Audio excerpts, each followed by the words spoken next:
আপনারা কোন জায়গা থেকে? আসসালামু আলাইকুম রহমতুল্লাহ বরকাত। আমরা আসছি হলো গিয়া এই সিরাজদি খান শেখাননগর থেকে।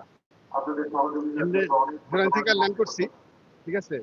পায়ে হেঁটে আসছেন? হ্যাঁ, পায়ে হেঁটে আসতেছি, সেই দূর থেকে পায়ে হেঁটে আসতেছি, আর আসতেই হবে কারণ আপনি বাংলাদেশ জাতীয়তাবাদী দলের কোন সহযোগী সংগঠনে আছেন? আমি সাবেক যুব দলের সিনিয়র সহসভাপতি, ঠিক আছে।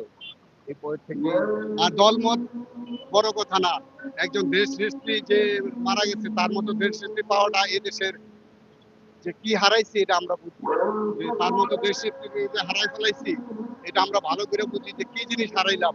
এই জিনিস 100 বছর আসবে কিনা জানি না, ঠিক আছে। তবে দোয়া করি তার আত্মা যেন রহমত দান করে, আল্লাহ যেন তাকে রহমত দান করে, বেহেশতের নসিব করে, জান্নাতের অধিবাসী করে। এই আশা আমাদের সবসময় থাকবে, মৃত্যুর আগ পর্যন্ত থাকবে।